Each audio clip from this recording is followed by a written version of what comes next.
If you have never seen the Paralympics or adaptive sport, you might be wondering what a sporting wheelchair is. Simply put, sporting wheelchairs are wheelchairs that are used for sport.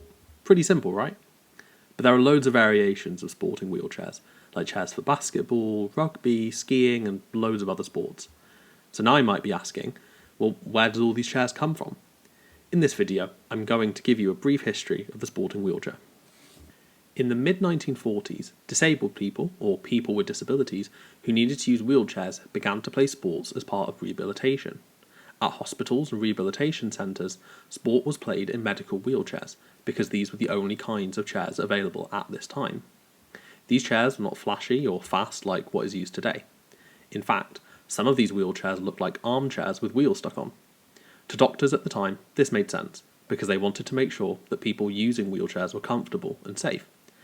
However, they didn't realise that these wheelchairs were heavy and restrictive and stopped disabled people from being independent and doing what they wanted. Because they were so heavy, for example, pushing these chairs along all day would have been incredibly tiring and made getting around a much bigger task than it should have been. So, in the late 1970s, wheelchair users began to experiment with their technology. They were frustrated with these hospital-style chairs and wanted something to suit their active lifestyle. Most importantly, they wanted chairs that would let them perform better in sports like basketball. Wheelchair users started to modify their chairs in all sorts of ways, and this transformed the chairs from hospital equipment to sporting technology. For example, many people would remove unnecessary parts of the chair that added extra weight. This included things like the push handles at the back of the chair, or even the backrest itself, as some wheelchair users didn't need it. This meant that these disabled people had a lot of control over the look and function of the chairs that they used for sports, and these modifications helped them in their everyday life. Other developments also made a huge difference, such as increasing the camber of wheels. This means the wheels were placed at bigger angles to make the chairs turn faster and be easier to use. But many of the chairs used in basketball were folding chairs, meaning lots of weight was being used up by a folding mechanism that wasn't necessary for sport. This made a number of wheelchair users want to make their own wheelchairs from scratch. The big difference was that they made the chair into a box frame, which did mean that the chairs couldn't fold anymore. But now, these chairs were stronger, lighter, and more responsive than ever before. Many wheelchair users all over the world started to make these types of chairs. Inventions were made in America, Britain, and all over Europe.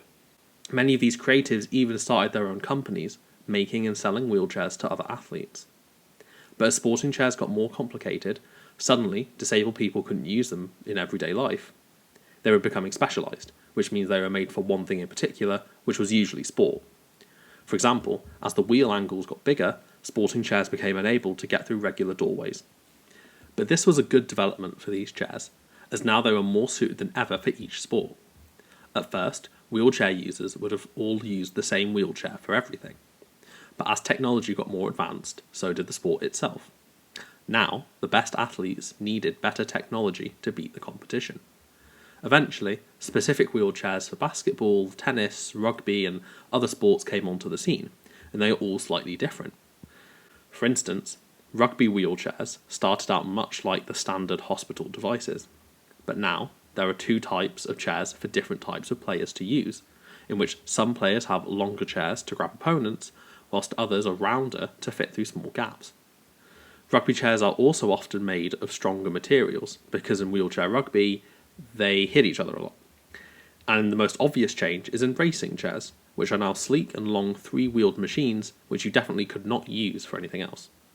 This is all to show how far sporting wheelchairs have developed technologically, and how different these sports are today than when they first started. And as for the future of sporting wheelchairs, top athletes have their wheelchairs custom made in order to make sure they can perform to their absolute best. The downside to this is that these chairs are pretty expensive, unfortunately. But others are working to create cheaper chairs for new players across the world, ensuring that more people can benefit from adaptive sports. As well, new types of specialised sporting chairs are being made, like the colourful wheelchair motocross, or WCMX wheelchairs used by Lily Rice and made by RMA Sport. Back in the 1940s, I don't think anyone could have imagined how wheelchair technology might have developed and how different things are now. So while it is tempting to say that these wheelchairs are as good as they're going to get, maybe it's too soon to say. And if you're interested in having a sporting wheelchair of your own, there are lots of good places to look. Sporting wheelchairs can be expensive, so you might not want to buy one before trying one out.